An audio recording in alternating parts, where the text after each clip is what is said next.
everybody, and welcome to a brand new episode of the Top 10. I am John Rocha. And I am Matt Knost. This is a weekly show that we do, counting down our favorite movies, depending on whatever the topic is. How are you? I'm good. And this is one of our live shows that we do every second and fourth Thursday of the month here. So welcome to all our $10 and above patrons who get to enjoy our show live here a few days ahead of the people who get to listen to it when we drop it on Tuesday. So welcome. And yeah, I'm doing good. Prepping to come back to LA for a couple of days. The Hollywood Critics Association Awards or TV Awards are happening this weekend. So I'll be heading up there, and we're going to be staying at the Hotel Angelino, having a little fun up there and seeing what that's all about. So where is the Hotel Angelino? It's, have you ever done the 405? It's that circular one that you see off the 405, the one that's kind of that tower that's like kind of. Oh, sure. Seems like it's on near Sunset. It seems like it's on its own. Yeah. I think it's right off of Sunset. Yeah. So we're going to be staying there and then kind of driving into the Beverly Hilton. Although I need to call them to find out like what's the deal with parking. So I don't know what the deal with parking on that kind of situation. It's probably like $100 or some shit. So maybe Uber is better. I don't know what the Uber's like there in LA now, Matt. Is it crazy? I don't drink, so the need for an Uber is just to the airport. It's nice. Okay. That's about it. So yeah, I think I've Ubered 3 times ever. Wow. Fair enough, man. Well, I'm sober, so there's no need. A lot of sober people use Uber just to get around. Yeah, those people are called assholes. Okay. If you don't have a car, sure. There are certain moments, like if you're going to the Hollywood Bowl to see a show or something, and they've got that Uber lane and they can drop you off. I could see that. Yeah, sure. If you're just going from point A to point B, a little easier. You have a car. I don't see the point because it's so expensive. Right. That you might as well just drive. But that's just me. I've always been the I'll just drive guy. Yeah. Even when I drank, which led to me getting a DUI, but I have always been the I'll just drive guy. I'm the same way. I don't like Uber or Lyft because I like to control when I go to and when I leave a place. Uh-huh. So I have never. I know other people use them like candy, like it's no big deal. But for me, unless I'm, flying into a place, like when we did the Schmodown, we'd go into places like, of course, Uber or whatever. Sure. Yeah. I didn't rent a car or anything like that, but like normally I would never use Uber. I don't think I've used it once in San Diego. And so, it just wouldn't occur to me. And that's why I want to check the parking. Because honestly, once again, I want to be able to control when I get to the venue and when I can leave the venue. 100%. Yeah. It's that kind of thing. Yeah. When the party's over. Yeah. There's nothing worse than trying to convince whoever gave you a ride. Hey, let's get the fuck out of here. Yeah, it is. I hated that. So I was just like, you know what? I will drive because I would rather be in control of that situation. And if I'm staying longer than you, well, you got to find a ride. This is the penance you paid. Yeah, exactly. For not doing it. But any of that. You ever done a bird, like one of the scooters? I've never done one of those. No, I may have thought about it until JT had his accident. And then when he had his accident, I was like, I'm never getting on one of those. And then seeing the people who get on there, like I saw a guy riding one the other day with his son, his like 4-year-old son, holding on to the stick while he was maneuvering. I'm like, you're an idiot. Something could happen and you'll fall on top of your child, or your child could go shooting off in one direction. You can't catch him. I just thought that was some dumbass parenting that I saw there, man. I get it. You think in your mind, I can handle it, and you want to give your kid a little fun ride on the bird. But I think you're risking an incredible amount of danger there with a child. You should never know what a child's going to do in a situation like that. Freak out. It's going too fast. Jump off. You just never know. Neither of us have kids, so I don't tend to give parenting advice. I'm not trying to give I agree with you. It's an observation. I'm not saying it's risky. Yeah. But I think also it depends on what area you're doing it in. If it's a heavily congested whatnot and you're on the sidewalks, that seems like a recipe for disaster. But if you're in some neighborhood and rarely the cars come through and you're just zipping from point A to point B, I don't know. I could see the logic in that. Kid loves it. Good time. But I've never done it because I think it's really stupid. Yeah. Jam. Yeah. JT's crash aside, I thought it was done before that. Oh, okay. Fair. And then found out about him and they saw him shortly after. And I was like, wow, that's, yeah, the perils of every time I see one of those now, I'm like, you get picked off at any moment. Yeah, of course. You just never know. Yeah. But what else is going on in your world? I mean, nothing huge in my world, Okay. Home improvement projects, doing that stuff. Nice. It never ends, man. Never ends. What's the deal with? Can you talk about what's the deal with your wife and the pizza place? I thought she had moved away from the pizza. Lindley was asking me about this the other day. She's like, "Is she back working now? Is she back? Does she like? Did COVID change everything? Did you guys have to let people go? Like, what was the situation now? Because you mentioned that she's been working at the shop, and I didn't know if that was like she had changed her mind about it. Can you say? Yeah, no, she works back at the shop. She works 4 days a week. Oh wow! So she is back. Okay. Yeah, she took off a few months, Right. like 3 years ago. Yeah. That was I And think the then last one. she got bored out of her mind, I think, ultimately. And then pivoted back to going back, and now she doesn't want to be going back. So I'm sure she'd love the time off. And then when she gets the time off, it's an ebb and flow, back and forth, back and forth. Are you telling me sometimes humans aren't satisfied no matter what decisions they make? Is that what you're trying to tell me? We all fall victim to it. We But yeah, all, she's yes. That's why I said humans.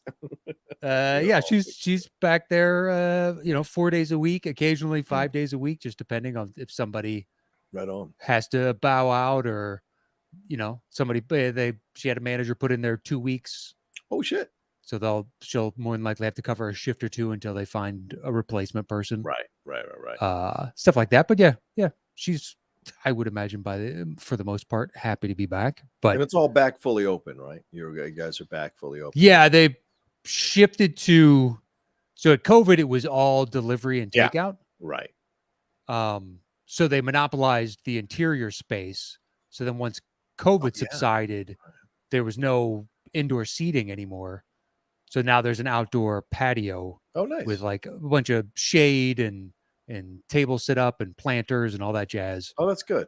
So they set that up, and then seems to be working, but it's hot as shit here. So I don't know if people are enjoying sitting outside eating hot food. Yeah. A number of the restaurants did that down here in San Diego. Now they pushed out onto the lanes, onto the streets, and kept that space. So the city let them keep that space. And when we were down there the other day at Comic-Con, it was insane to see how many of those restaurants have maintained that outdoor area. So. I'll be curious as to the long term. Yeah, right. Will cities still getting cases? So yeah. But in 5 years, right, are we still going to have these massive? They took over 3-4 parking spots and put up these big shed things. Like I was down on at John and Vinny's the other day. Yeah. And almost all those parking spots are gone. On Fairfax? Yeah. Really? Yeah, on Fairfax. Holy shit. Like, because there's that, and then there's premium spots. Those are premium spots. So it's all shifting to that neighborhood behind. Wow. Which those people got to be getting pissed off because it's already congested. Right. So now you're getting the overflow of the 10 cars, 20 cars they can park on Fairfax right there. Oof. But yeah, between that and there's like a pizza shop and this restaurant and that, just they all put their outdoor seating in those parking spots. Yeah, Cantor's is over there. Yeah. I didn't see if Cantor's had done it across the street. I was just on the John and Vinny side. Yeah. I didn't really look over. Yeah, you're right, because there's a deceptive number of restaurants just on that little strip. Mm-hmm. Like there's a burger place. I think there was a kind of a, not a Whole Foods. What do you call that kind of restaurant? It's like a fresher vegan food, or a raw food or something. That kind of thing. It was one of those as well. Like Lindley and I went there one time because when I used to live over there, which was like a block away from Fairfax or 2 blocks away from Fairfax. We walked over to that restaurant one time, and it was like, fuck, I barely found anything to eat in that place. She wanted to try it. But you're surprised at how many like hidden little restaurants there are. Even John and Vinny's, it's nondescript. Like it's got the sign in red or whatever color it is now, but like the door itself, it doesn't feel like it's leading into any kind of big restaurant. No. You walk in, you're like, oh shit, all right, cool. It's great food too. Jesus, great food. Yeah, they're slammed. Just slammed. We ate at barbecue on Bledsoe's on Bledsoe's great. Brea. Yeah, La Brea. And then walked over to John and Vinny's to get cookies. They got bomb ass cookies. But I didn't see anybody on Brea that had taken over parking spots, but there aren't as many restaurants. No. But yeah, certain sections of the city where just they have monopolized all these spots, and you're like, that's fine, but the extra parking is bleeding over somewhere. They must be paying like to have those spots, like some sort of extra rent or something for those areas because of the money the city is not making from people getting tickets on those parking spots, or the meters making money off people parking in those spots. I would imagine there's some sort of resolution that was made or agreement that was made. I think long term you're probably correct. Yeah. Short term in COVID, they didn't charge them anything because they wanted businesses to stay open. And right. Keep people employed. Flowing. But then after that, because I know when they stopped the tickets and whatnot and towing cars, like the loss of revenue was a huge blow to the city, and there's nothing the city can really do about it. We're not going to tow people in the middle of this, although I got my fucking car towed. Well, we had that's right, because it was we had a little work truck that we finally got rid of, which called to donate it. And the day before, I was like, all right, I'm going to call on Friday to donate it and have somebody come pick it up. Thursday, the catalytic converter got stolen. Oof.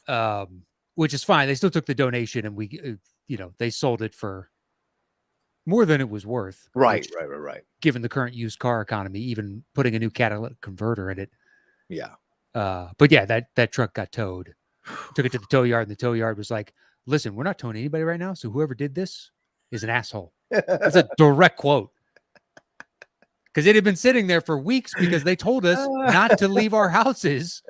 So it sat on the street that doesn't have street sweeping. Yeah.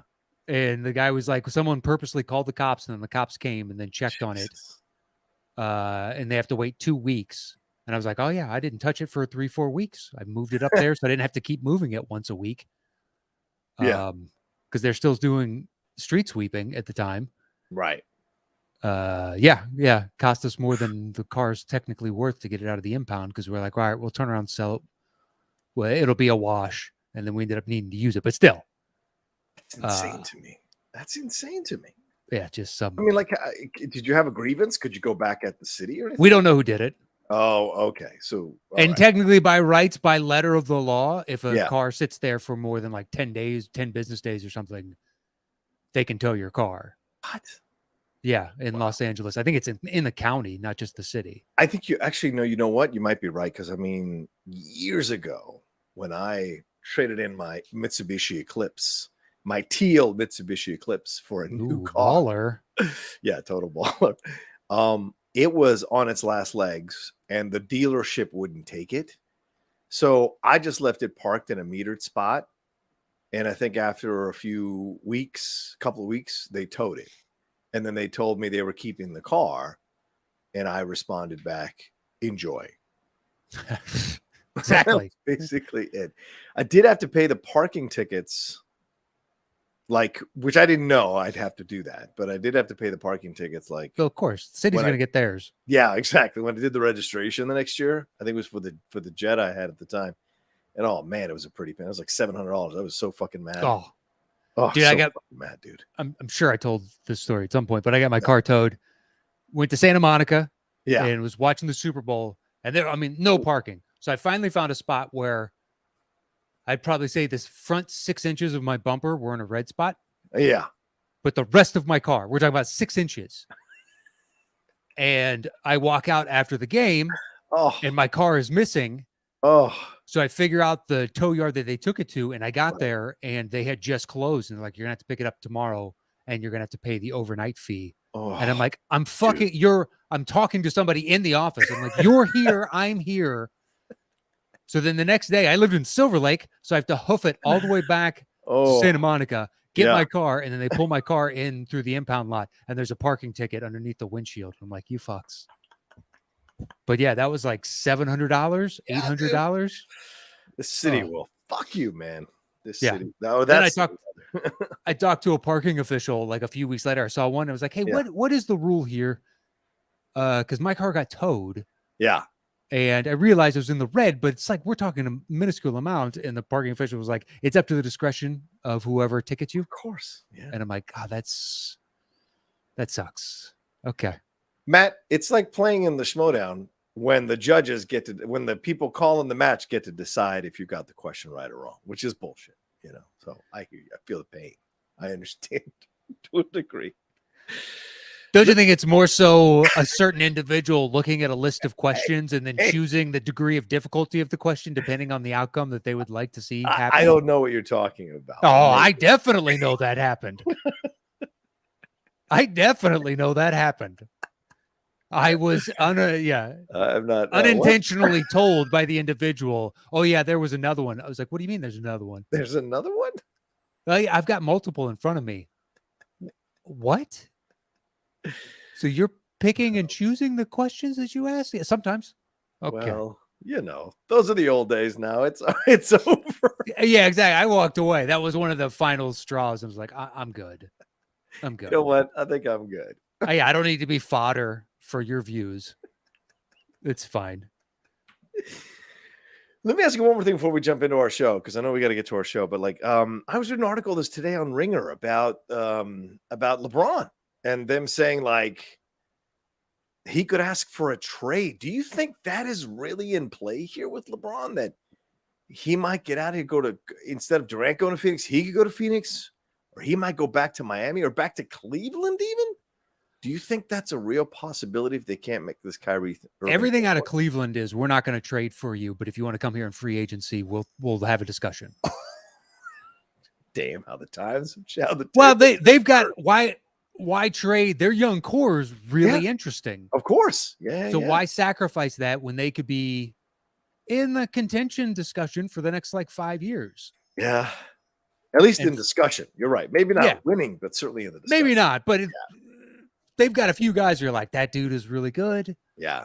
That dude is really good. Like Evan Mobley, who knows where he's going to be in 3 years. Yeah. Garland took a hell of a leap. Let's see how Sexton does coming back. They still have Allen and Markkanen, and it's an intriguing team. That's true. By the way, I hope you don't hear any noise. It's hot as shit here, and it's not as bad as yesterday, thank God, but I have all my windows open. And don't even sweat it, bro. I got 2 fans on me right now, so if you can't hear the fans, then please, I'm good. Yeah, I've got an AC going, even with windows open, just fucking something. Thankfully, yesterday was terrible. I went out and rode I took a picture of myself afterwards. I put it up on social media, but I went out and rode 90 minutes on the bike yesterday at 1:00 in the afternoon.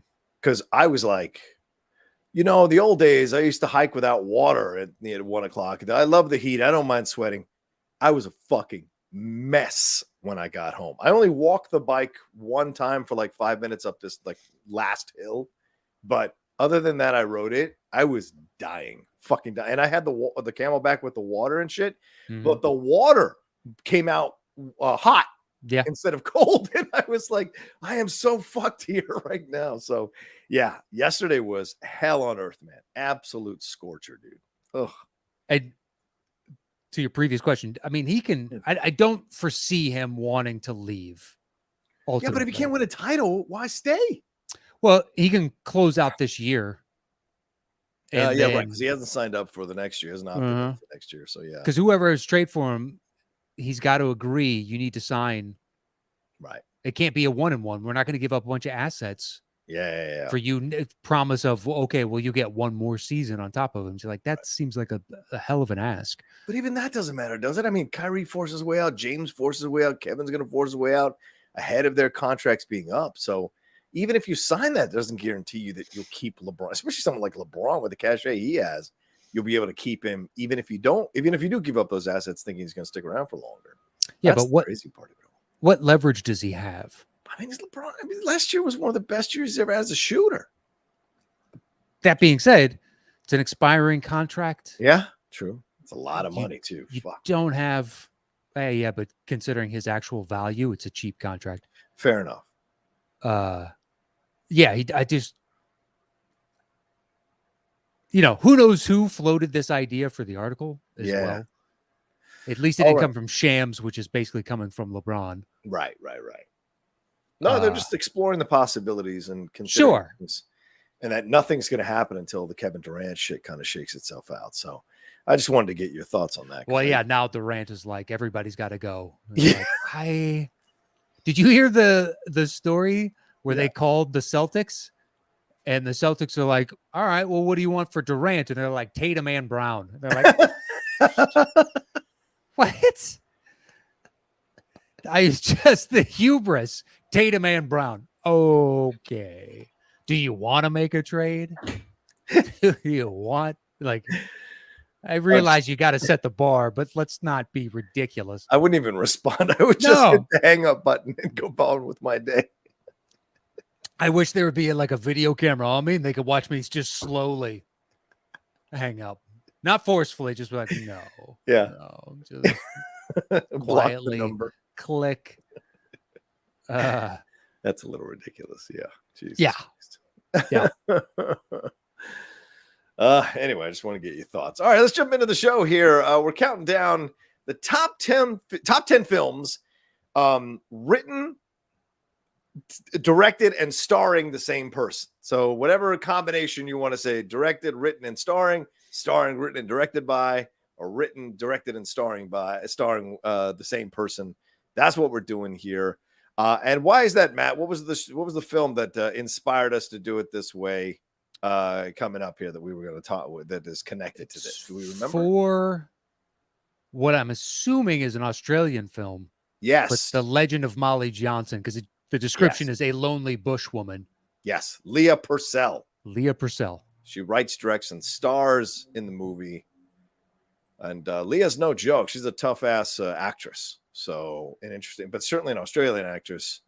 So certainly a nice choice there. So. And there's something to be said for a true auteur where you write the fucking thing, you direct it, and you star in it. Yeah. You have a distinct vision. And then if you can pull off something that is entertaining on top of all of that, it's wildly impressive. Yeah, she's a theater, film, and television actress, singer, director, playwright, and author, and the youngest of 7 children of an Aboriginal Australian descent. Holy shit, man. That's incredible. Props to you, Leah Purcell. Props to you. Yeah, so if anybody sees this, let us know. Yeah. If you enjoyed it. It's not on my docket right now to watch. No. Well, I'm not against it. If it's good, I'll happily see it. I just don't know where it's playing. She was in The Proposition, apparently. That Western with what's his face? Guy Pearce. Ooh, and Lantana, which was a good Australian film there that I remember seeing years ago. So, all right. Maybe I'll ask for a screening link. Take a look at this one. Be kind of fun. Anyway, so that's what's inspired us to put this list together. Matt, there were more films than I thought. Mm-hmm. There were some films that I had to kind of debate with. And then at the end, I kind of settled on what I feel is an authentic representation of my top 10, even if I might have some battles depending on the day, replacing the 9 or the 10. But right now, I think I'm good with my list, as opposed to last week where I know it was insane to even try to make a top 10 out of that list. So. Yeah. And like we said on that show, if we did it this week, who knows? Yeah. Where that list lands. Yeah. And in this one, it's the biggest hindrance is starring. Yes. So basically, I just need you to have a sizable part. Right. You don't need to be the lead technically for the starring aspect of it. But more than just a couple lines. Like in no way, shape, or form is Peter Jackson for any of the Lord of the Rings because he makes a cameo, even though he co-wrote and directed. He's like, that shit doesn't count if we're saying starring. Or Hitchcock, who's in all his movies. But and I excluded like That Thing You Do. Yes. Tom Hanks's part is so small. It's like that is not starring. Yeah. At least the way that the common parlance. Yeah. There was one I left off as well because I felt like the person isn't. His name is a part of the movie, but the film is much more about the other 2 people than it is about him. Even though he has a couple of really great scenes in the film, there's much more going on in the film than him. So in the end, I got that one. Even though It's a damn good movie. I had to cut it though in my mind. What is it? Ides of March. I did not. It's on my side list, but it didn't make. In the end, I was like, Clooney is not in it enough, even though he has two really damn good scenes, like the scene in the kitchen. But it's Gosling running around trying to figure out. Yeah, it's Gosling and Evan Rachel Wood. And then you got Seymour Hoffman and then Giamatti. So they're in it much more than Clooney is. So to me, that's in the end what disqualified it. And even in Good Night and Good Luck, because that's really about David Strathairn. And he shows up as part of the ensemble cast, but not really a standout part of the ensemble cast. No, it's a small. Yeah. Like it's not. I don't consider that a Downey Jr. film, even though he's in it. Yeah, I think like Men Who Stare at Goats would be closer because he's got a bigger part and he directed that. Monuments Man. Or Monuments Man. Yeah, maybe that's what I'm thinking of. Yeah. For sure. But you need to have somewhat a sizable part. Yeah, agreed. Yeah. Yeah. Go ahead. All right, so that's what we're doing. So good luck to you, Ms. Purcell. Hopefully your movie does gangbusters and becomes the groundswell hit of the season. We don't know. Or as you might say, gangbusters? No, it's not really good. I tried.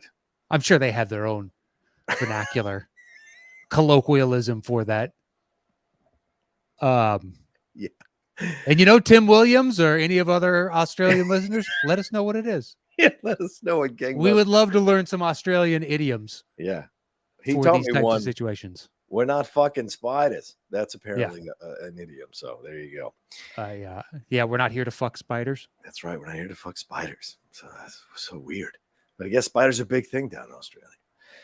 Anyway, they're a big thing everywhere. Nobody likes spiders. I mean, I put it this way. There are certain spiders that I have no problem with whatsoever. Sure. You have no problem with, okay, sure. Well, it's just like last night I saw like a common little house spider thing, and I let it be. I didn't take it out of the house. I let it go because you're killing other bugs. You're never going to fuck with me. That's fine, man. Go about your day. I had a jumping spider in my backpack at basketball a few weeks ago. Oh, and I just slowly shimmied it and got it off my bag. Right. And another guy was like, "What are you, Buddhist? Like, why don't you just fucking kill the thing?" I was like, "Because it's a jumping spider, man. It's not doing shit." You're not gonna find a lot of empathy amongst stand-up comics. There's not a lot of empathy amongst stand-up comics. But then, not too long ago, like a year ago or something, I saw Black Widow. I killed that fucker. I found the harshest chemical I could around me, and I sprayed it down. And then once it fell down, I stomped that son of a bitch to hell. They just, the ones that are, a problem. Yeah, eradication seems like the best method to me, but the rest of them, it's your problem. Anyway. All right. Well, anyway, Matt, how does the show work? We set a topic. We go our individual ways, create personal top 10 list. Show back up here. I do my bottom three. He does his bottom three. I do my next two. He does his next two. Then we trade one apiece. Once we have revealed our personal top 10 list, we create the shows between the two of us. Absolutely. All right. Let's get it going. What do you got at number 10, my man? At 10, I've got Sling Blade. Ooh, that is my number 9. So let's do it. A Billy Bob Thornton joint. Yes. That he adapted from I think a play that he wrote and starred in. Yeah. For the screen. Yes, it was a play and then a short, which he then converted into a larger feature. Yeah. And that's what it got him probably the sale with Miramax. They see the short. Harvey Weinstein says yes. And then we got Thornton. He's part of that rush of independent films in the mid to late 90s. Where we got exposure to them previous decades, it was all just studio films. Yeah. And technically, comes out from Miramax, so it's slowly becoming not quite as large as the big boys, but you have the indie cred. Yeah. And Thornton plays what would you say, mentally disabled individual? Yeah, certainly. I would say that. Yeah. Mentally, sure. Who had killed his mother when he was a kid. Right. Because he was being abused and then gets let out and kind of befriends a kid that was roughly his age when his life went to hell. The very famous Lucas Black. Yes. Very young Lucas Black. He was. Yeah. Everybody knows Lucas Black. You should know Lucas Black. Great actor. Been a lot of Fast 2? Yeah. Oh Tokyo no, Drift? three, the 3. Tokyo Drift. Yeah. Him, Dwight Yoakam, Yeah. John Ritter. Yep. I Who can't plays remember his who else. mom? Do you remember who plays his mom? Do not. I'll have to look it up. Yeah. But anyway, Yeah. you're looking it up. Yeah. You keep talking. So he kind of befriends young Lucas. Yeah. And then gets pulled into his world, ends up staying with him, and Yes. sees the physical abuse pattern that he broke out of as a child, and decides enough is enough. Yeah.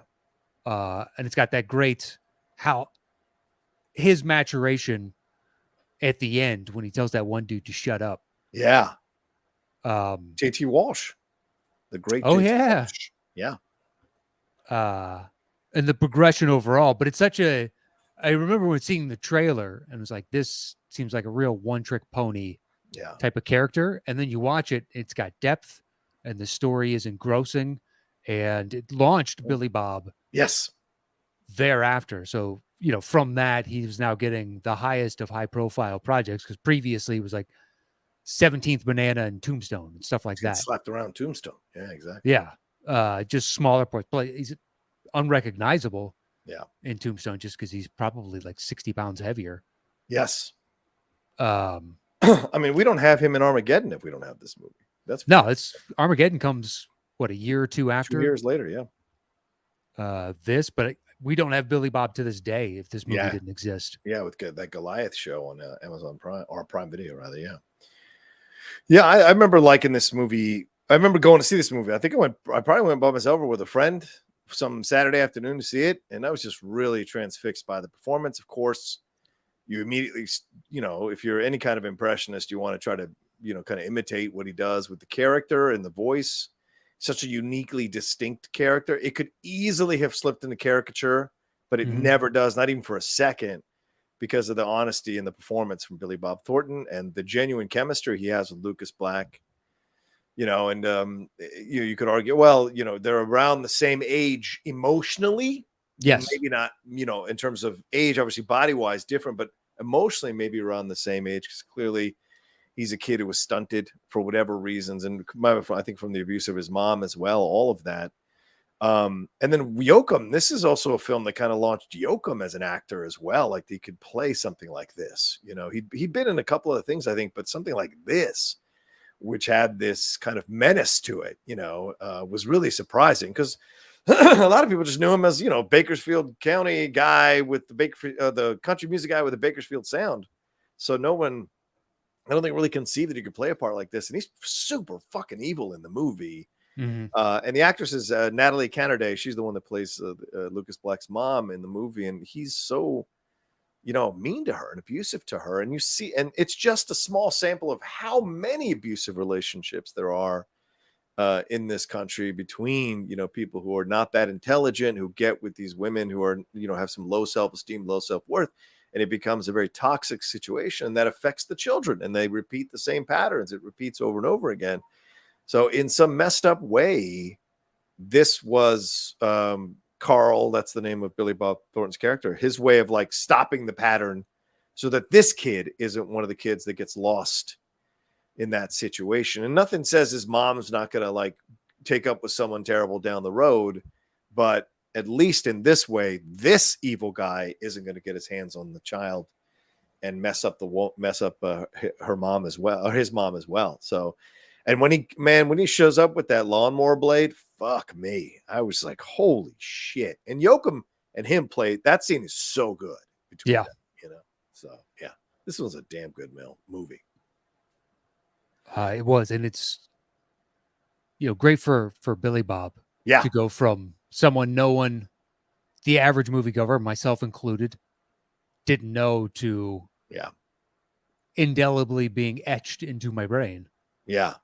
And just flat out launched him to where now I know what I'm getting from him, right, by and large.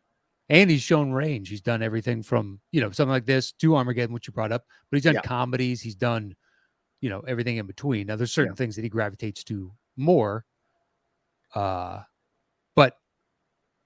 I've enjoyed Billy Bob's performances quite a bit over the years. So thankfully we all got to see Sling Blade. Because the guy's a talent. Well, the thing is, and real quick, Billy Wilder made this happen. Billy Wilder, classic film director Billy Wilder. Billy Bob told this story a number of times afterwards, but he was working as a waiter, a struggling actor, and he got into a conversation with Billy Wilder. Billy Wilder told him, "You're an ugly guy, so you're going to have to write your own film and put yourself in it and somehow find a way to accentuate your features and make them positive instead of negatives." And so this is what motivated him to write the script for Sling Blade, which has been in his mind for a while. It wasn't like he'd done Tombstone. He's like, hey, you know what? I should write something. No, he'd been working on Sling Blade for quite some time based on his own experiences down there where he lived. And so this was the motivation. And then Billy Wilder really kind of pushed him forward with that kind of advice. So it motivated. So later and Wilder says, I didn't remember the conversation at all, because why not? He's probably talked to a million fucking people about that. Young people. Yeah, especially. And I like the at brutal that age. What's that? The brutal honesty. Yeah, Look, exactly. You're an ugly guy. Hey, man. By Los Angeles standards and Hollywood standards, you are an ugly guy. Yeah. But Billy Wilder, Billy Bob apparently, got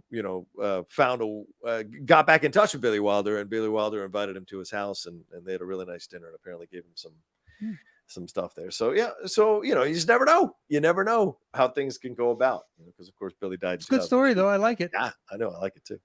All right, what's your 9, man? My 9 is the Chaplin, the Great Dictator. Oh yeah, go ahead, my man. I didn't put any Chaplin. I'm not a silent movie guy, so go ahead. Well, this one's not silent, right? Well, fair. And that's why I included it over any of the earlier or Buster Keaton stuff. Just like, well, you need to write the dialogue, I guess, for the writing aspect of this. Good point. I realize there is writing in the silent film, sure. Yeah, there are, and you have to set up the scenarios and the stunts and all that. And I'm not denigrating any of those, because they're amazing. Go watch The General. Yeah, it's incredible. Agreed. But so this is just a Hitler parallel. Yeah. Because the movie opens with World War I in trench warfare and whatnot. And the Hitler's somewhat rise as just an artillery guy. Yeah. To then eventually becoming the dictator. And then there's a mixed up identities type of thing between the Hitler character and this Jewish barber, both played by Chaplin. Yeah. And that's where you get the speech at the end, is they've been mistaken and they've swapped roles. And he gives this impassioned speech about basically, we need to not be warring with one another. You need to find the beauty in those around you, because that's ultimately humanity at its best, is when we're cheering for one another as opposed to trying to tear each other down. But the slow build, the parallels that they draw in with the Italian stand-ins that Chaplin's Hitler has a fight with about who's going to be able to invade.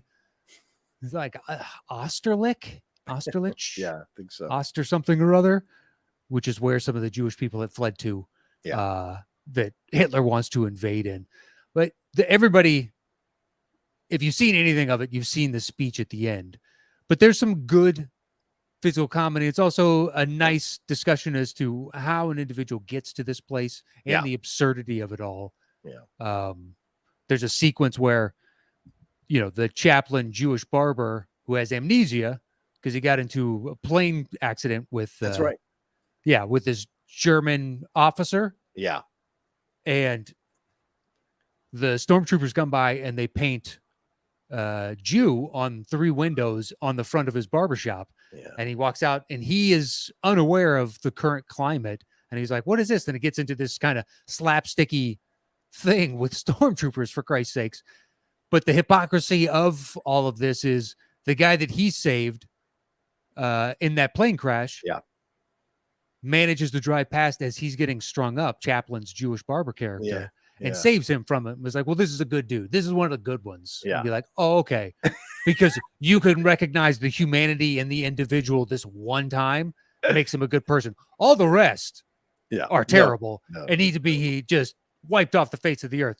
This one's, he almost passes for Aryan, guys. It's cool. It's cool. And you're like, this is utterly ridiculous. Yeah. But just the absurdity of it all. And there's the sequence where Chaplin is dancing around with that inflatable globe. Oh yeah. As the idea is presented to him that basically he could be king of the world. Yeah. And he doesn't want him to say it too loudly because he doesn't want that, basically to burst his bubble, so to speak, which he ultimately does at the end of the sequence. And that being Hitler's ultimate goal is he wants to rule us all. Yeah. It's when it came out, it's a very accurate portrayal of a lot of things that were going on. Yeah. True. So it as a parallel to the history that was unfolding at that moment. It's an interesting movie. It's fucking prescient. It didn't come out in like 1946. It came out in 1940. So that was, we still had 5 more years of the war to fight. We hadn't even gotten in the war yet.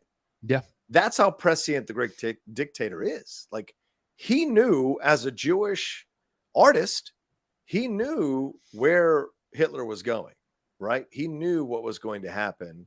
He sensed where it was going to go. And, having been involved and spoken to people who were seeing what was happening there in Germany, he felt how can I say this? He felt a calling to write this movie and make this movie and showcase this stuff. So it's crazy to consider how prescient he was in this movie because of everything he says in there. Hitler ended up trying to do. Yeah. So nuts, absolutely nuts. And it's a great performance. Certainly that speech still resonates. Mm-hmm. Sadly, even more so when you think about what's going on in our world and in our country. Certainly that speech carries weight and volume now more than ever. And the fact that when it was released, because we hadn't been drawn into the conflict yet, right? There was a wide sentiment of yes, this doesn't seem good to poke the bear, right? Like, why are we doing this? Like, you have to. There were Nazi speak truth to power. Yeah, and there were Nazi sympathizers in Hollywood who didn't want him to write. Oh yeah, there were people who were in cahoots with the Nazis in Hollywood who didn't want him to make the film and came out against. Shit, Americans fought for the Germans. Yeah. People don't know the call to the fatherland, and Americans went back and fought with the Germans because their parents were of German descent, and it was a call to arms. We got to protect our homeland. Yeah. So Americans, amongst other nationalities, flew back and fought with the Nazis. Yeah. People don't know. People don't know these stories. Anyway, all right, let's move on to number 8. What's your number 8, man? My number 8 is A Quiet Place. Ooh, yes, that is my number. Oh, wait, let's punt it. It's a punt. Okay. So, yeah. So then my number 10 is The Apostle. The Robert the Duvall? Yeah.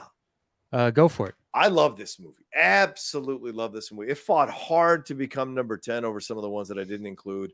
But this movie, for the time that Robert Duvall made this movie, there are not many actors who decide at the later stage of their career to write and direct their own film starring him. But he, as I said earlier with Chaplin, Duvall said he felt called to write this movie. Billy Bob Thornton in this movie as well in a small part.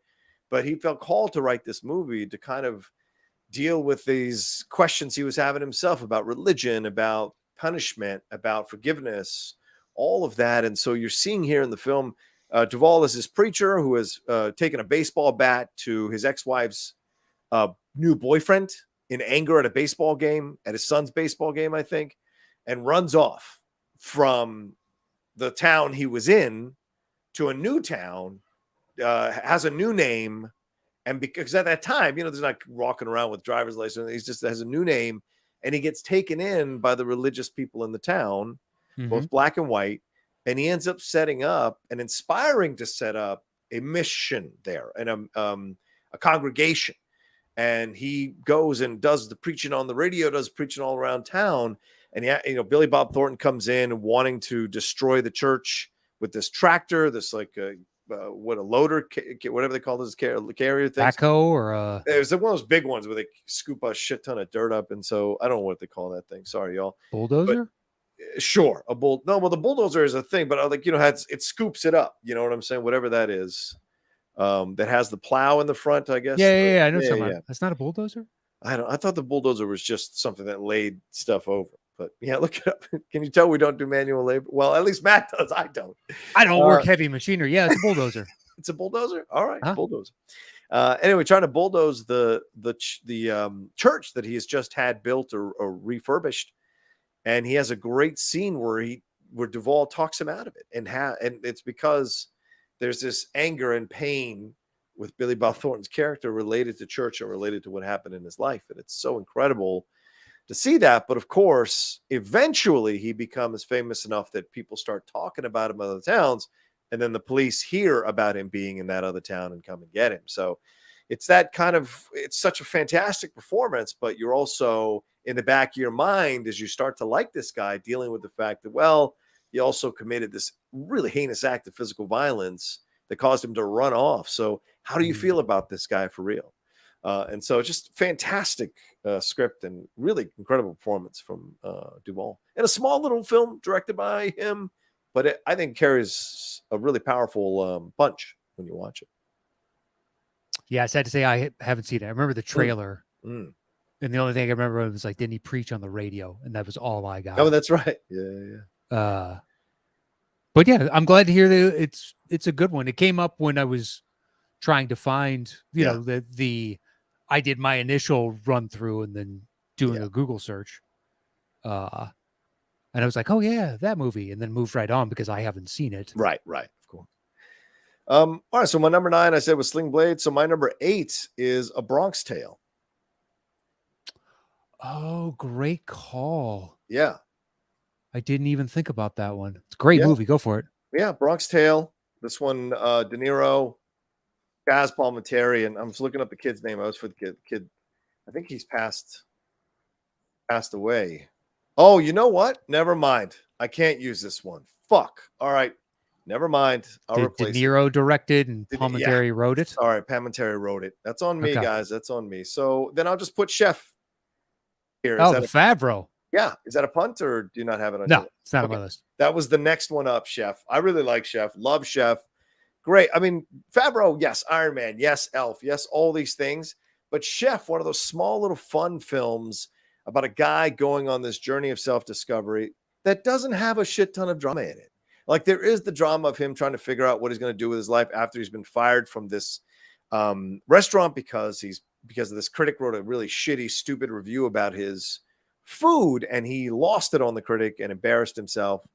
And Dustin Hoffman, in a small part, is the owner of the restaurant, and so he takes off on this food truck, and it's about, you know, reinvigorating his love of being a chef, his love of making food again, because he felt like he'd kind of gotten lost in working for these big restaurants, because that's what you're supposed to do. You're supposed to achieve and get to this level and make all this money and get this prestige.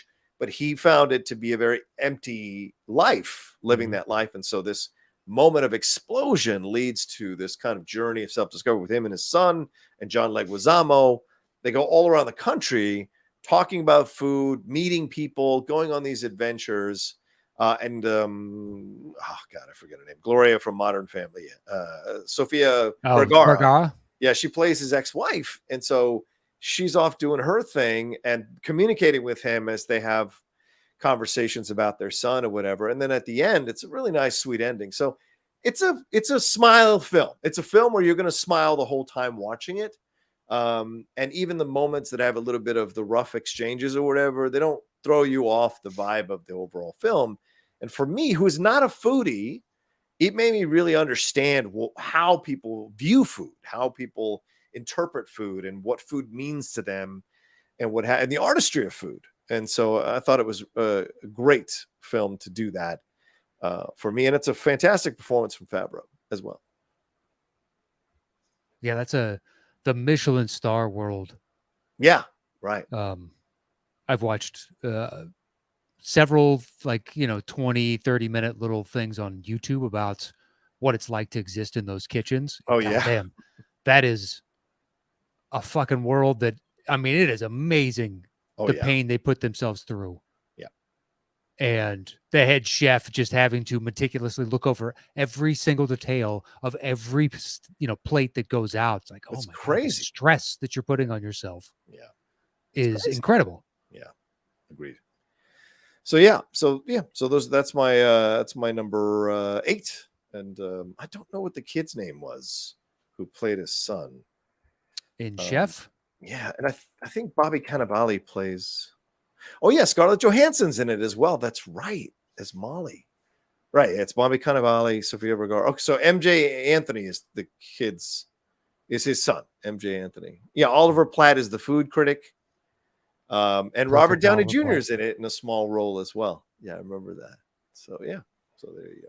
Yeah. But yeah, if you haven't seen it, I recommend it. All right, what's your 7, man? My 7 is Star Trek 4. Where do I have that? Do I have it on? You know what? I left it off the list. It's not. You left it off the list? Not one of my favorites. I'm sorry. Go ahead, dude. man. I like it better than Con. Shut your dirty mouth. Shut your lying pirate whore mouth. It's so much more fun. It is a Con I got to be in the mood for. Star Trek 4, throw it on right now. I got 0. Let's watch it, baby. Let's save those fucking whales, man. Captain, there be whales here. Yeah. Computer. Computer. It was the second, the second Star Trek that I saw in theaters. Okay. And didn't know if I was a fan at that point. Right, of course. Because I hated 3. Free stuff. Oh, it's as a kid, it is brutal. Watching them, like the planet tear itself apart as Spock is aging up because of the terraforming. Yeah, and it's going up. It's like, oh, yeah. I hated it as a kid. So I remember being hesitant about going to see 4, even though I loved any excuse to go to the movies as a kid, and just loving it. Yeah. And it's still to this day, like that's probably what sparks my intrigue about any Star Trek, project that gets announced. I know it has the capability of reaching those heights for me. Yeah. Which 4 got me to. And I've watched now numerous. I watched almost the entire run of Next Generation and some of Deep Space Nine. And I've seen all the Star Trek films. And, for good or for ill, I've seen all the Star Trek films. But 4, Nimoy really brings a tremendous amount of heart and levity that I think is lacking in the series at various moments. Yeah. Because he creates a good bond between him and Shatner to where you can see the camaraderie and the respect between the two of them, which is missing in other projects. Perhaps that's because we have Nimoy writing and directing and understanding that how better to accommodate the actors overall, as opposed to turning into a vanity project for themselves, like other people may have done with the series. I feel like you're going somewhere with this. I'm just saying, given the track record of what we've seen, if George Takei wanted to do one, I'm intrigued. Yeah. If any of the other actors wanted to take a stab at it, I am intrigued. If one particular actor says, I'd like to take the reins one more time, I am not looking forward to that. Will I see it? Probably. But there's no way they let him do another one. No, they won't even let him come back to the series, so that's because he loves it and then shits on it some more. And then when he, whatever, is missing the relevance and cachet that it provides him. Yeah. Suddenly he's all about it again. Go adapt Tech Wars or whatever the fuck that was called. Bring that to the theaters. I never read those. Did you? No.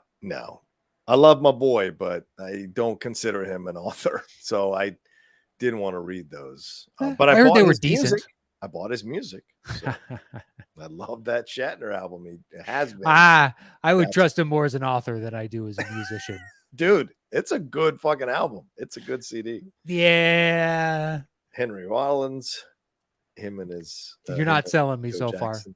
No, it's not what you think. Like that first album from the 1960s where he's doing like Shakespeare monologues and doing the Lucy in the sky with diamonds. That's just all from camp.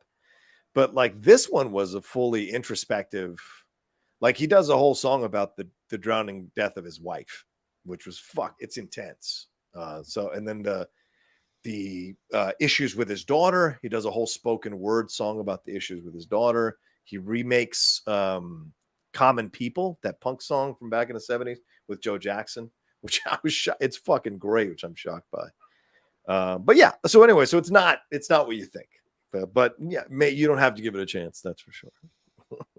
You know what? I got Apple Music. Maybe I'll give it a spin one of these days. I highly doubt it, but maybe YouTube. I will. Anyway, yeah. So for me, all I can tell you is that it's so cheesy now when I watch it that I don't. How dare you? I know. I'm sorry. I don't feel the same magic for it. For me, it's 2 and 6. Those are just the top 2. And Nimoy wrote 6. Oh no, sorry. Nimoy directed. No, Nimoy wrote 6. He wrote one of them where Nicholas Meyer directed it. But okay. I think he wrote 6. I think Nimoy wrote 6, but he didn't direct it. Meyer came back to direct it. Yeah, I don't think Nimoy has another one of these trifectas in the Star Trek world. No, he wrote Undiscovered Country. He did not direct it. And he's, the guy's a really accomplished guy. People think it's just Spock. I mean, he was a stage actor, theater actor rather. He certainly made his bones there. And of course, being in the Mission Impossible series and other series. But yeah, I mean, if it had been 6, it would have made my list. But 4 at times just gets so cheeseball, and like you have to believe these old people can run around a ship and not get caught. And it's like, come on now. So Chekhov gets caught. Well, no, but I mean, you tell me Uhura can't get caught? Come on now. And Chekhov doesn't get caught. He slips and trips and hits his head. It's not like they caught him. Caught. The fact still remains. Fine. He does get caught. Yeah, and if I had to order, I think I go 4-6-2.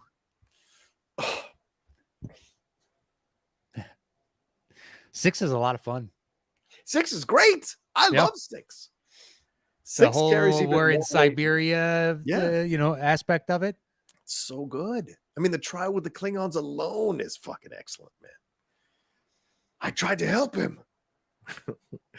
Anyway, all right. So that was your 7. What's your 6? Yeah, that was my 7. My 6 is Primer, the time travel. Please go ahead. Yeah. So it's 2 guys and they're like tinkering around after work in their garage. I think they're engineers, but they end up they're trying to build one thing and they end up inadvertently building this little machine that creates a time loop. Get out of here. Okay. So then they kind of refine it and they know the duration of their loops. Yeah. And then it kind of unfolds from there because one guy is overly cautious and one guy is like, let's take advantage of this situation. And the 2 parallel, like, what happens if this technology falls into various people's hands and the outcomes of it? And it's a nice push and pull. Like, you can kind of understand both aspects of it. Of course, you want to be like the altruistic individual that I will do nothing bad with this. But right. They both start off kind of doing a little day trading and going back previous hours and making bets on the stock market and reaping the rewards there. And you can see like, oh, there could be slight benefits for this that don't really have massive ripple effects, but you don't know the long-term consequences of this. But the problem is the compounding nature of this becomes exponential pretty quickly. Yeah. Because eventually they get to the point where one guy is like, you know what? Other dude doesn't know I created another one of these. I'm going to go back to before we actually started this and stop us before we do it. Oh, shit. Yeah. And he gets back to that. Yeah. Should I just continue going? I don't feel like do you want me to spoil is it going to spoil it? No. I mean, kind of, it's a time travel. That's fine. What? The other guy's already there, and he's like, I knew you were going to come back or something. Exactly. But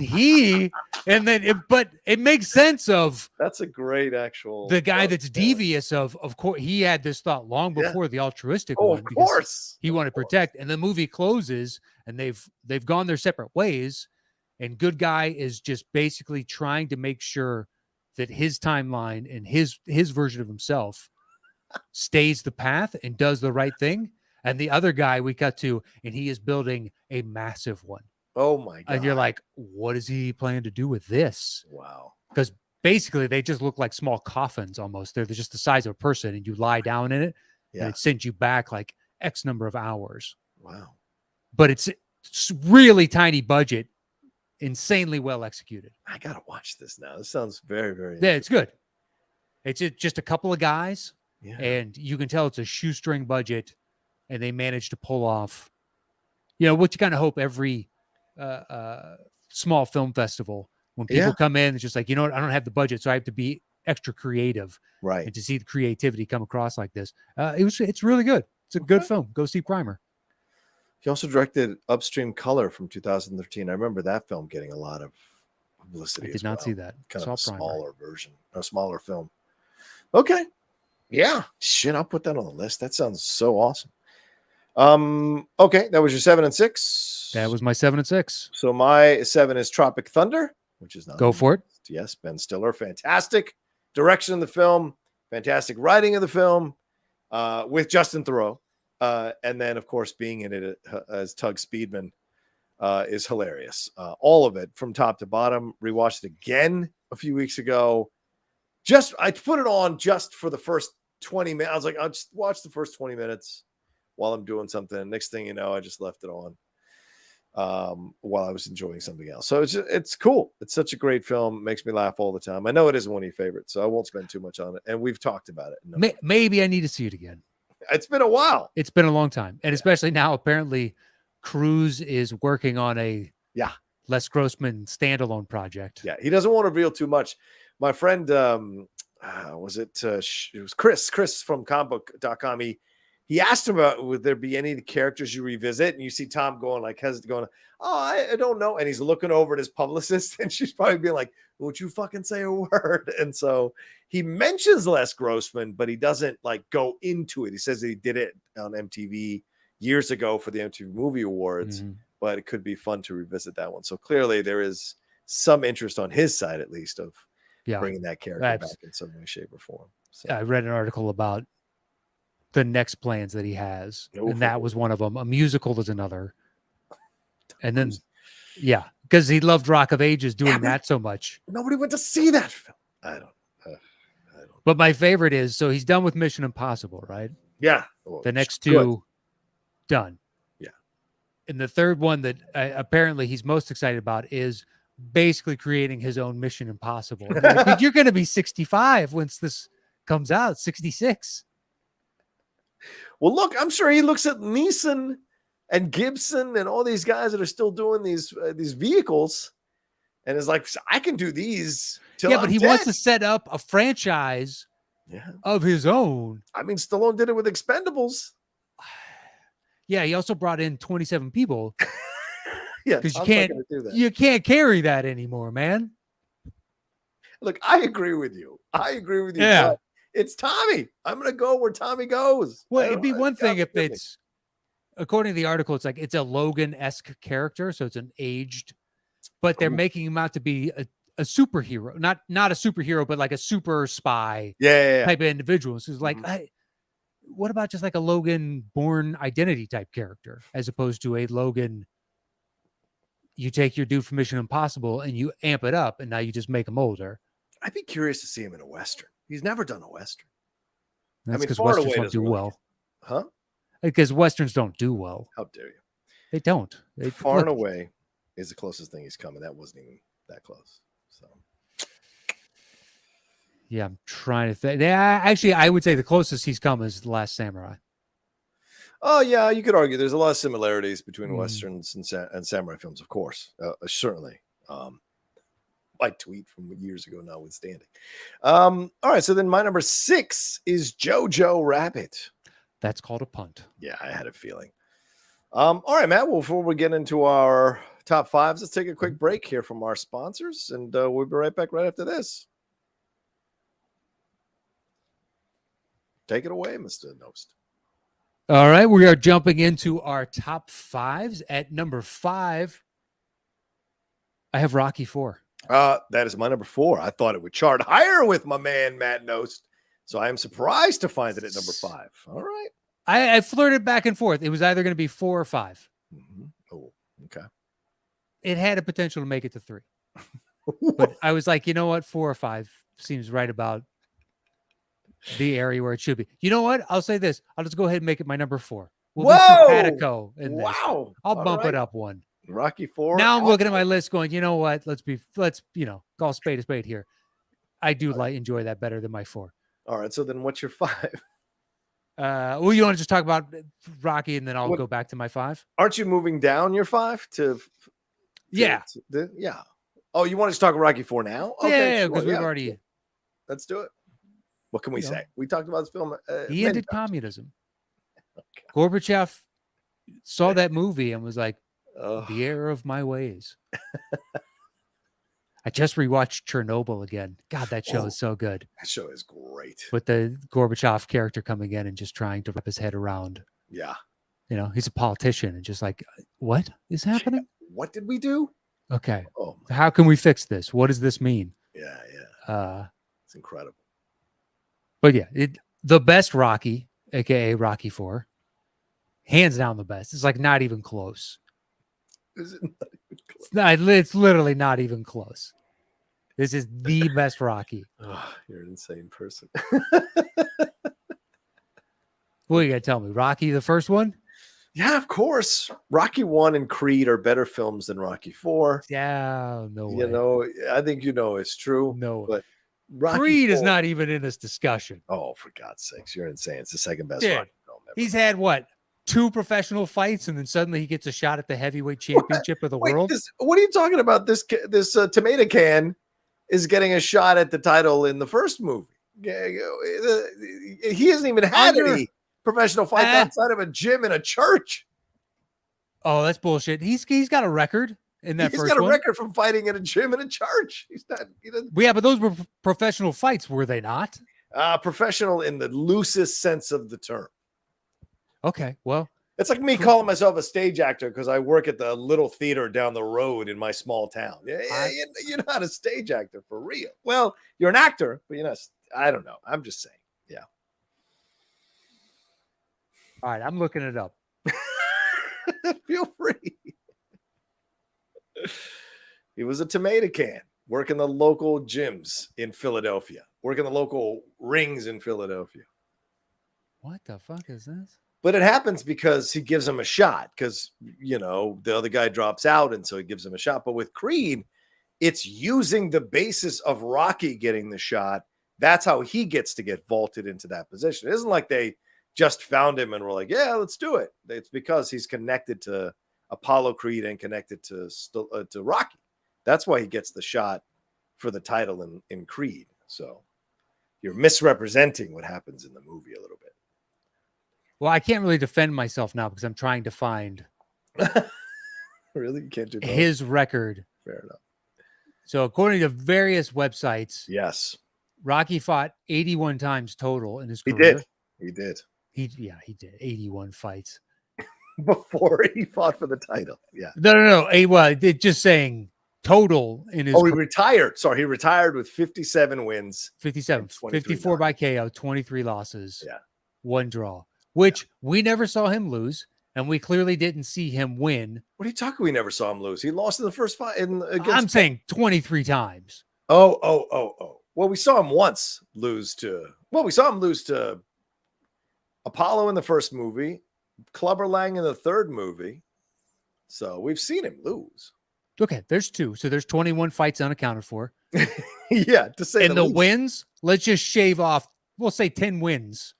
Sure. And the time that he was champion. Sure. Which means there's 47 wins we didn't see. Yeah. And 21 losses. Sure. So I'm guessing he had a relatively competent record. But I'm not stellar, a journeyman by all accounts. I don't care about the record. I'm not talking about the record. I'm talking about the quality of where he was at. Come on, man. You compare a community theater actor to Creed is doing human cockfighting south of the border, and suddenly they're like, "Hey, you know what? I just told you why. It was because. What's your last name again? Creed. Hold on. What's your last name again? Yes. Yeah. You should get a shot. Marvin, need I show you the record of Marvin Frazier Jr., who was a shit fighter, but Joe Frazier, because his last name was Frazier, they kept putting him into these fights. Yeah. But after his second fight, they go, we should put him in the heavyweight championship. I don't know if it was his second fight. But wait, Creed he has. He's got like two professional fights. No. Something like, it's ridiculously slim. I remember in the theater going, "You got to be fucking kidding me, really?" It'd be one thing if he was like, 10-2, and he's got a couple losses, so it doesn't. The bloom is a little off the rose as far as boxing is concerned. Currently, Adonis's record is 25-1. So 26 fights. When you factor in Creed 2, that means he must add a few fights before Creed. So I swear to God, at the start of Creed, they say that he's only fought. What they only say he fought like legitimate fighters a couple of times. Same thing with Rocky. He probably only fought like one legitimate fighter, if that. Yeah, I want Creed movie Wikipedia, not the fucking band. Okay, not the what? The band with arms wide open. Who's talking about the band, man? I just Googled Creed and I was like, all right, well, the movie will come up. Yeah. As one of the first Wikipedia links. 2 pages in, nothing. He's had 26 wins, 26 fights, 25 wins, 24 by knockout, and 1 loss. That's ridiculous. That's absolutely ridiculous. Nobody wins 24 wins. He's not fucking Tyson. He was not that good of a fighter. Rocky made him a better fighter. So, yeah, he's a young college graduate working at a securities firm, but on weekends he sneaks out to Tijuana to fight professional, yet still amateur undercard boxing matches against unheralded opponents and maintains an undefeated 15-0 record. What the fuck does that mean? Professional yet amateur. Yeah, that's what you saw in Rocky. You think Spider Rico was going to scare anybody? That is a meaningless sentence. They're professionally amateurs. Oh, okay. Well, so am I. I'm a professional amateur boxer. I don't know. I'm just reading what it says in the wiki. I don't know what that means. It says he's serving time in a detention center. Yes.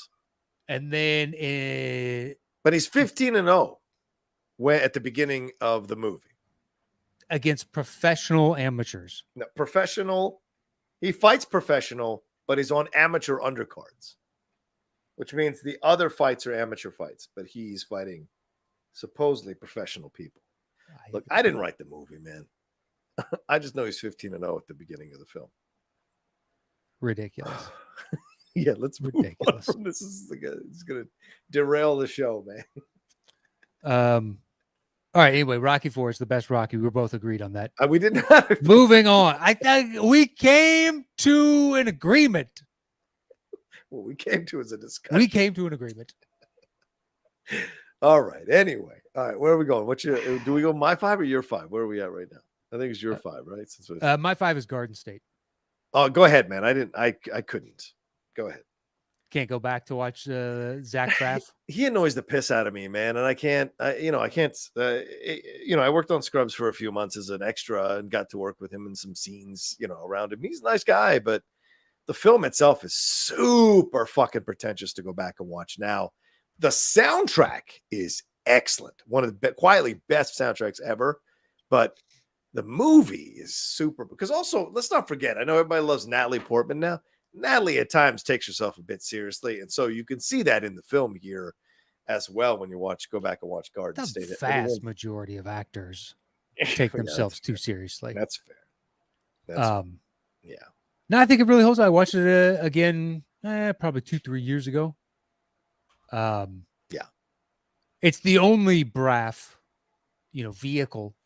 Yeah. That had any shot of making this list, because the rest of his stuff to me is very Ed Burnsian. Yeah. Oh, it's great point. Great point. Yeah. I almost put that one on Brothers McMullen. I was really I can't go back and watch those now. That's too far down the it's very specific. Whereas I think Garden State is easily translates across to a new era. Certainly. Still holds up. I'm not trying to say it doesn't hold up.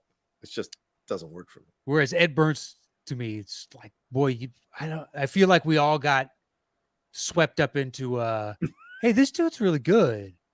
You think we got tricked? Are you trying to say we got tricked? I think a hype train started, and you kind of just buy into the hype train. And then, because he ended up making like 7-8 films that Oh, he no, wrote no. and The directed. studios bought into the hype train. Yes. Yes. I was done with him after his second movie because I thought Brothers McMullen was good. And then he did another film, and I can't remember what the other film was because I think Aniston is in that film. And I saw that, and I was like, woof. Yeah, and then is Cameron Diaz in that one? Yes. It's like 2 couples and then a third woman. Yeah. Yeah, right. Fuck that called. Yeah, but then he was in. But as an actor, I like him as an actor. I wish he'd do more because I actually really liked him as an actor. But sure. I mean, what Saving Private Ryan? I'm struggling to think. Yeah. The Sound of Thunder is not good. That was the John Bon Jovi one, right? Sound of Thunder. No, the Sound of Thunder was the time travel. They go back and change the timeline. And dinosaurs. They run. Ben Kingsley runs a business where rich people can go back and they can basically big game hunt for dinosaurs. Yeah. But they accidentally changed the timeline and has repercussions going forward. It's an interesting idea. I think it's a Philip K. Dick. It's just you can tell the budget ran thin because the CGI is terrible. Yeah, no, you're right. I mean, I do like him as an actor. He probably doesn't pick the best projects. Like I thought he was good in The Holiday. Okay. Confidence. I thought he was good in Confidence too. The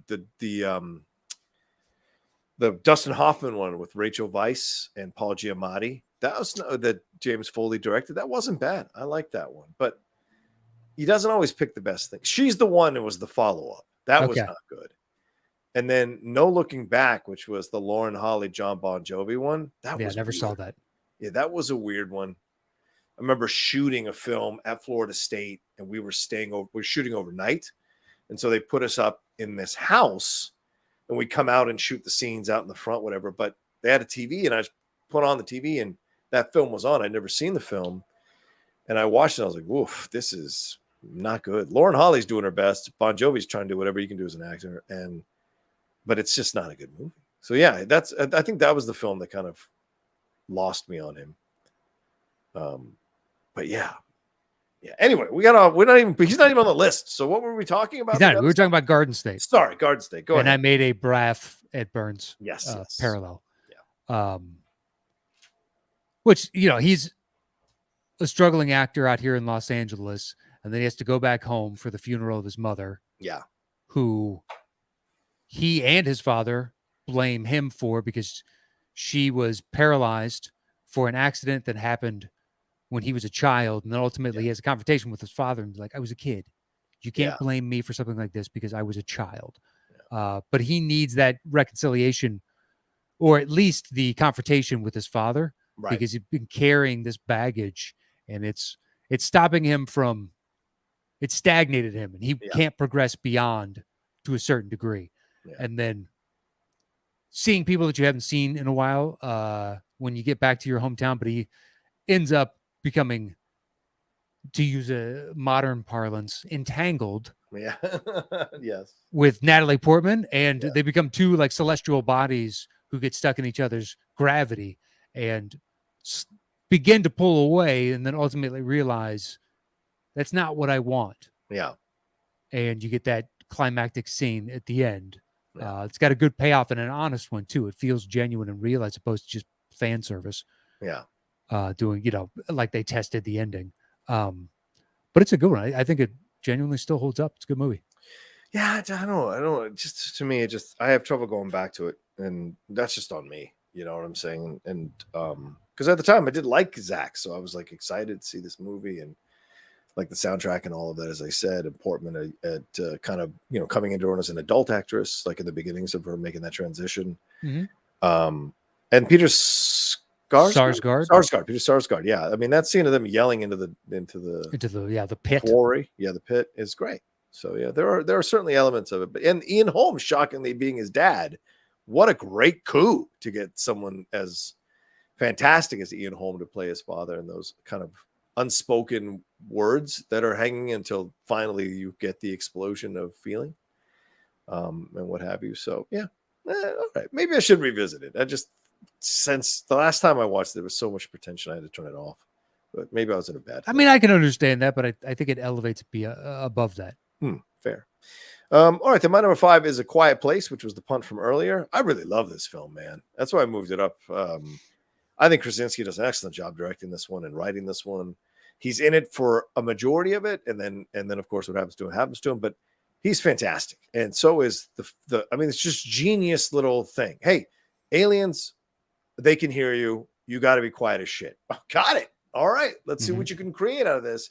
And he created a hell of a great film that works on the family dynamics, works on the idea of sound, you know, how sound affects our lives, how important sound is, what we do if we would actually lose the sound, and then also the community that can be created post this kind of situation happening to the world and happening to the planet. So I thought it was genius. And I pitched this when I worked at Movie Talk at Collider. When I was at Collider, I pitched on Movie Talk many times.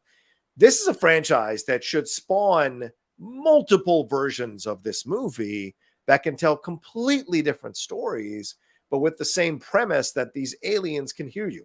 There should have been A Quiet Place France, A Quiet Place Russia, A Quiet Place Australia, A Quiet Place Japan, Quiet Place Brazil or Argentina or Bolivia, whatever you want to say. There should have been A Quiet Place in a number of cinemas, a number of countries, to go and be specific to their culture. What would that be like? So you just have to grab the premise of these aliens, and everything else, you can create a whole new story. So I always thought they missed the boat franchise-wise to not license that out to be done in different countries from different artists and directors who are inspired by what Krasinski did.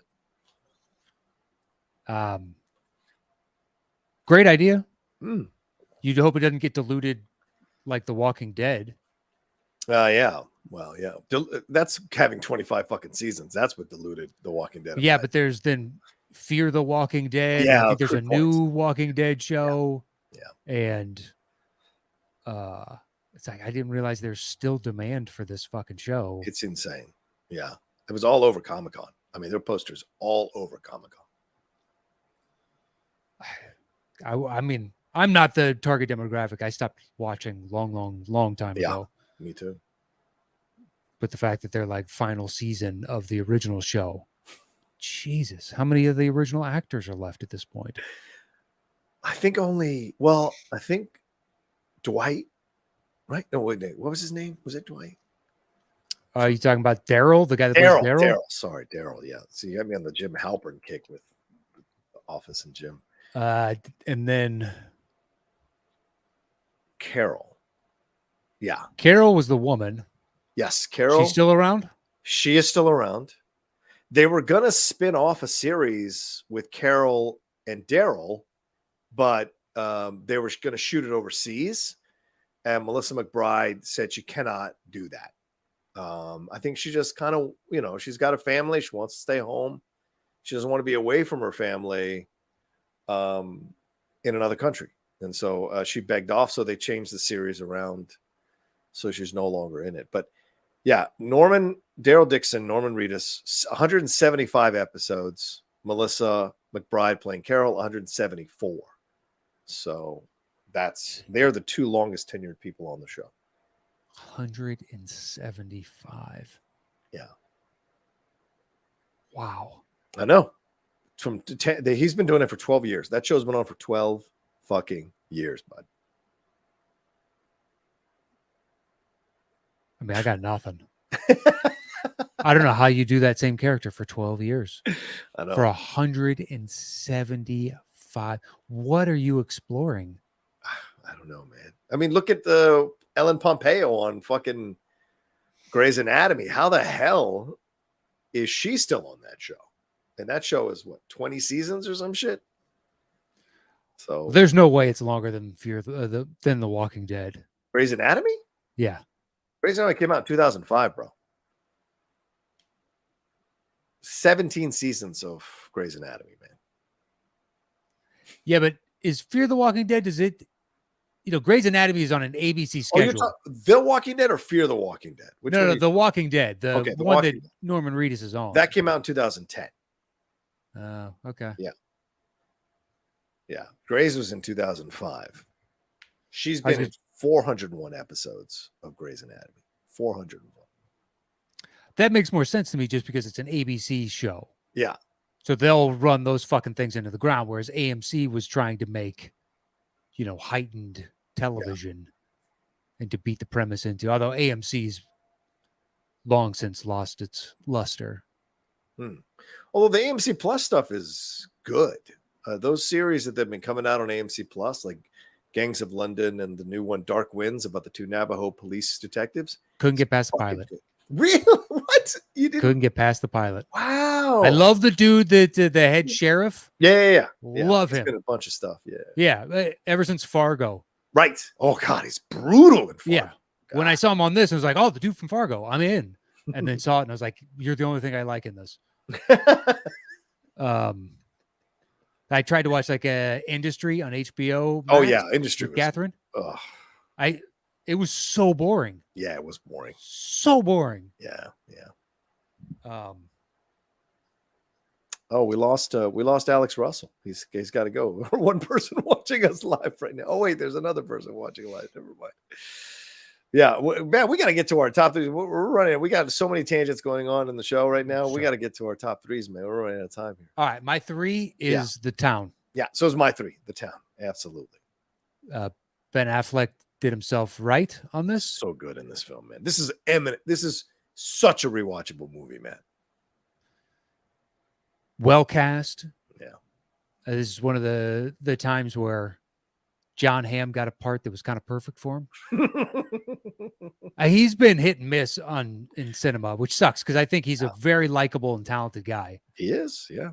And like this, Baby Driver, Bridesmaids, and then after that, it's like I'm not sure. Yeah. What exactly? I'm hoping the Fletch movie coming out is good. It's not gonna be good. Probably not. Man, it's not gonna be good. Although he's got the comedic chops. Fletch was not a good-looking dude. Okay, I don't care what anybody says. Chevy Chase, not a good-looking dude. By the way, do you follow Chevy Chase on social media? I had no idea he had a fucking TikTok and an Instagram. Like this motherfucker has a second life doing shit on TikTok. It's insane. Anyway, sorry, I don't mean to go into. Sorry, go ahead, Matt. Sorry. Yeah, I don't follow Chevy on any socials, and I'm also not on TikTok. So all right. It's more so what China is doing with that information is why I'm not on TikTok. China. It's why I don't use Facebook, and I very rarely use Instagram. Yeah. Facebook is probably the worst of the worst to me, especially after that stuff in Nebraska coming out and be like, "Oh, you guys found new ways to be shitty. Good for you." Oh yeah, that's right. Oh yeah, congratulations. Horrible. You're now a new form of asshole. I already didn't like you. It just solidified my thoughts on you. Yeah, that's a fair point, dude. That story is horrific. Yeah, absolutely fucking horrific. Yeah. Same people crying about violation of privacy, the same people implementing that kind of shit. So anyway, go ahead. Big government is fine when it's a means to your ends. Yeah, exactly. Yeah. But it's a great bank robbery heist film of about guys in Southie. Yeah. And as the net comes in to kind of collect, can any of the fish squirm out of it? Yeah. Or are they all going to get sucked up into it? Great scene, like when Renner is in that shootout scene when he's running. That is a fantastic action sequence. Agreed. Because we'd seen, Ben do Gone Baby Gone, and then what Argo comes after this. Yes. But the action scenes, I would be happy to see him do more action films because he pulls it off so well in the movie. Agreed. Anything you want to add?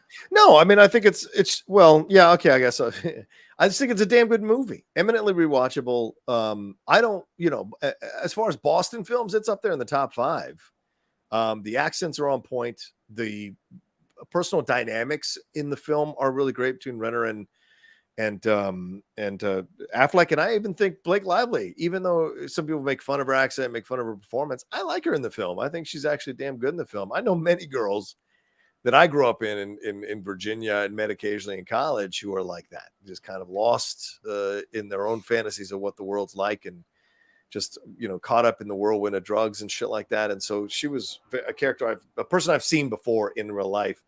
Yeah, and I thought Ham was good, but I think Rebecca Hall is fantastic as well. I mean, the chemistry between her and Affleck are great, and Affleck getting like called out on his shit by her when she realizes that he was the one that like kidnapped, he was the one that robbed the bank, part of the people who robbed the bank.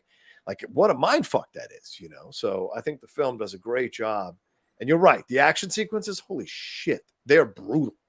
And then the comeuppance with Pete Postlewaite at the end, fucking genius. If you love revenge moments in movies, that's a fucking great moment. You know, remember who clipped your nuts for you. Anyway, all right. So what's your 2, man? My 2 is Best in Show. Ooh, good choice. Didn't make my list. Go ahead, man. Oh, it's probably my favorite of the Chris Guest. Yes. Written, directed, starring in. Spinal Tap doesn't count because Rob Reiner directed that. That's true. And then after that, I prefer this to, you know, A Mighty Wind or For Your Consideration or any of the others. Guffman, right? Guffman was Waiting for Guffman. Yeah. I'll take Best in Show overall, which is the eccentric people that get into showing their dogs at the quote unquote highest level. It's genius, man. It's a perfect marriage of the absurdity, because then he puts out something like Mascots on Netflix or Amazon or whatnot. And I don't know if I buy into all these people are eccentric. Yeah. As well as I do Best in Show. Because you've seen shots of the crowd and whatnot. And they're in their Sunday finest to go out and show and see if their dog is the best in the country or the best in the world that year by arbitrary metrics. It's the absurdity of that world, and to populate it with characters that really seem to fit. And it's this wide array of individuals. You have the upper crust, bored because they have so much wealth, they get into it, all the way down to somebody like Chris Guest, who, makes fishing lures and whatnot, and is a simple country guy, but he's got a hound dog, and the hound dog is apparently one of the best hound dogs. Oh my God. And he gets into it just because he loves his dog, and it's everything in between. The busybodies that don't have kids, so this becomes their kid, with the Parker Posey couple. The busy bee, where's my busy bee? And they're freaking out because they're directing what should be that energy towards a small child. They're foisting it upon this dog. They take that dog, I believe, to a therapist to try and figure out why it's acting out and be like, it's a dog. Yeah. But it's just a great comedic movie from Chris Guest. And one of the times where it's the perfect blend of eccentricities. Yeah. Agreed. It's so good. And you're right. And I it's just not one that I go back and put on a lot. So for whatever reason, but the humor in it is great. I mean, when Christopher Guest is doing the whole nuts thing, and peanut, hazelnut, all that kind of, it's a great moment. But then the different pairings that they have, like Jane Lynch with Jennifer Coolidge in that situation.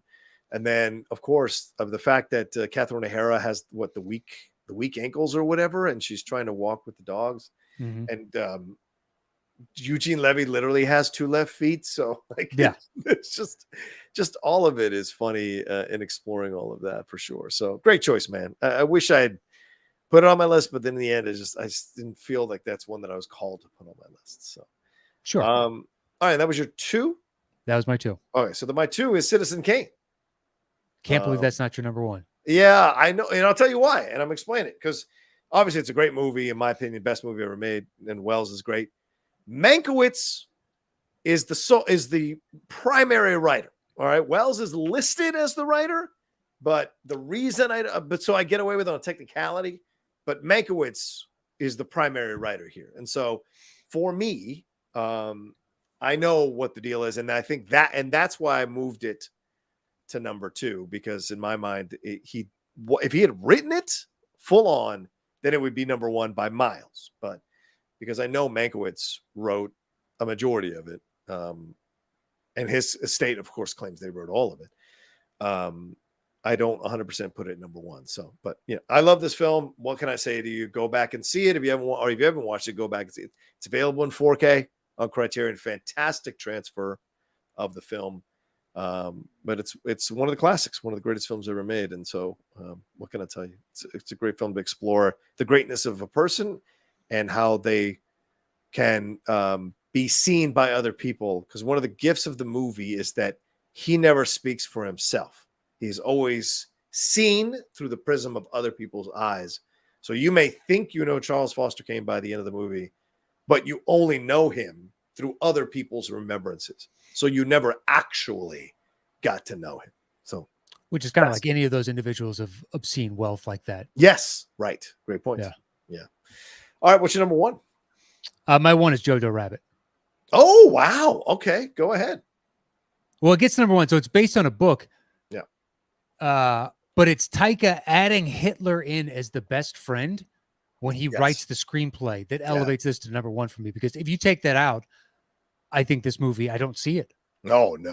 It's nowhere near as powerful. You're right. It 1/100th is powerful. Yeah, fair. It doesn't have, because it brings in a levity to a situation that is rightfully depressing and over, almost too much to handle. Yeah. Plus, we've seen so many different movies about this specific subject. Yeah. That it changes up the pace a little bit. And also, when you bring in someone like Stephen Merchant, the SS, they now have kind of a somewhat comedic feel as opposed to an ominous. Yeah. Because we have the ominous later when you see the shoes. Mm-hmm. Oh my God. That has even more of a punch because there's been a lot of levity in the movie. Yep. So the reality of the world around them comes back and hits you in the face. Yeah.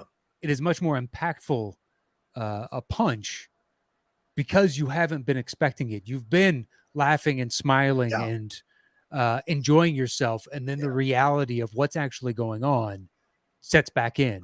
And you, as much as if you were an individual in it and trying to find escapism within the terrible world, it's undeniable that you're still existing in that time and place.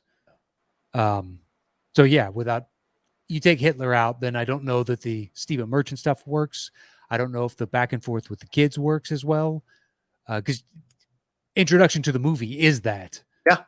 And it really sets the tone for what you can expect. So that's why it's my number one.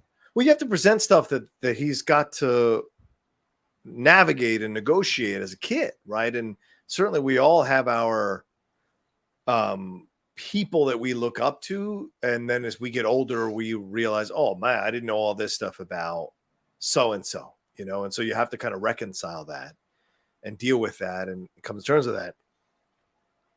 I mean, and the fact that it's Hitler, and it also gives you a window into the fact that what, to these kids, because they're kids, they were conditioned from birth or from young ages to see Hitler as this, because Hitler controlled how he was presented in the classrooms, how he was presented in the media there in Germany for a few years. So they were indoctrinated. And if their parents wanted their children to live and not be killed by the Nazis, they had to indoctrinate them into believing this stuff. So it tests you as a viewer a little bit to have a little more circumspect and introspection and perspective about the situation. And so I like that it did that.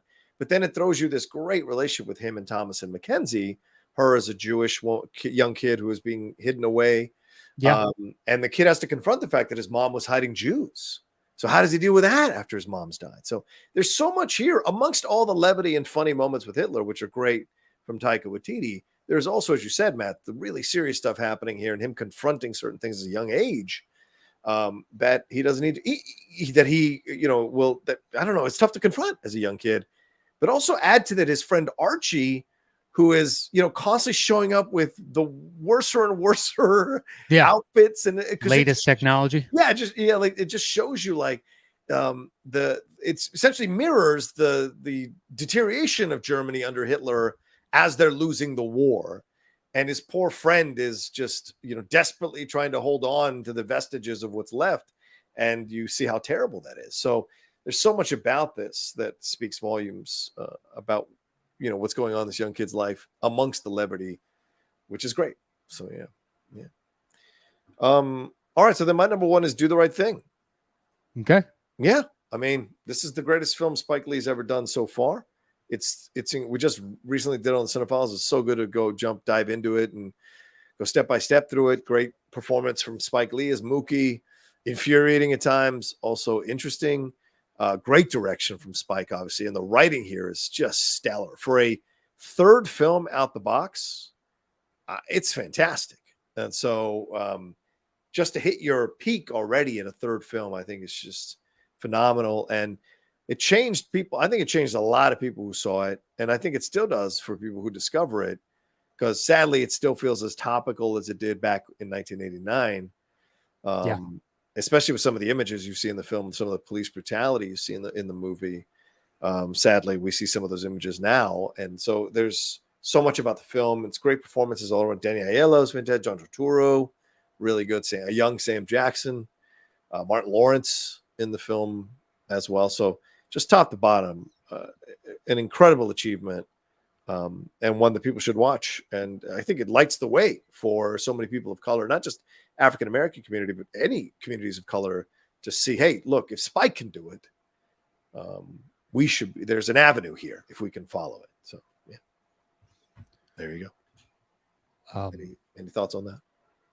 I like the film, but it's when it stacks up to other Spikes, I prefer. I will gladly watch Malcolm X, Inside Man, 25th Hour. Gotcha. I gravitate to all those before Do the Right Thing. Understood. So it's nothing against the film. It's just like I would rather watch everything else on my list before I watch Do the Right Thing again. Nothing against the film, but then it's just like, well, what Spike Lee do you want to watch? Well, what kind of mood am I in? Am I in an Inside Man mood, a 25th Hour mood, Black Klansman? I think I would watch before Do the Right Thing. Wow. All right, fair enough. I like it. I don't know. As time progresses, you don't like it as much. It dissipates with time. Understood. All right, well, there's our separate lists there for our top 10 films. Count down the films that were written, starring, and directed by the same person. We can put this list together here, Matt. That we shall. Okay, I'm gonna grab the bongos. All right. All right, so I think it probably goes The Town at number 1. Oh, yeah. Okay. Rocky IV at number 2. Oh, wow. And Jojo Rabbit at 3. Okay. And then after that, we have A Quiet Place in the bottom of our list and Sling Blade. Yeah. I don't think we have anything else. So what's your, I guess, next highest? Number 1, Do the Right Thing. That was my number 1. Okay. And then we have Battle of number 2s for the next spot, I guess. Oh, yeah. Really? Do you want to do the Elizabethan, or do you want me to do... Oh, yeah. Will you do it? Batman, Superman? All right. All right. The old Batman, Superman flipping now. Let's get it. Oh, nice. Oh, come on. Best in Show somehow beats Citizen Kane. That is horrific. Ridiculous. I would gladly watch Best in Show right now over Citizen Kane. Well, of course. Do we want to... I protest you. Okay, go ahead. Yeah, what? So we have 7, 8, 9, and 10 left. You just want to do A Quiet Place and Sling Blade here? Oh, yeah, sure. 7 and 8. Okay. Yeah. So we have 2 spots left. Okay. All my top 5 are gone. So okay, I've got my 5. 6. So I got my number 7. That's the next. I don't have my 5 or my 6. Oh, so. There you go. All right, Garden State and Primer, make it on. Nice. There we go. All right, let's do this thing. The top 10 movies written, starring, and directed by the same person. Yeah. All right. At number 10. Primer. At number 9. Garden State. At number 8. Sling Blade. At number 7. A Quiet Place. At number 6. Citizen Kane.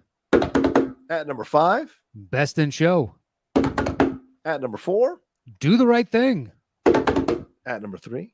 Jojo Rabbit. At number 2. Rocky IV. And our number one movie written, starring, and directed by the same person is The Town. The Town. There it is. Nuts for you. Yeah. Well, if you would like to follow the show on Twitter, it's at Top 10 Show, all spelled out. Otherwise, on YouTube and Instagram, it is / The Top 10 Podcast. And check out my other show. It is called Settle the Score. And you can find that anywhere you get podcasts or over at youtube.com / Matt Knost. You can check it out there. And you can follow me anywhere at Matt Knost. You follow me at The Rocha Says on Twitter, Instagram, TikTok, The Outlaw Nation on Twitch, my YouTube channel, youtube.com / John Rocha Says, and my other podcasts, the Cinephiles and the Geek Buddies. They're out there for you to enjoy as well. All right. Thanks, everybody, for joining us. Thanks, everybody, who joined us live. And we'll talk to you next time with another brand new episode of the Top 10. Peace.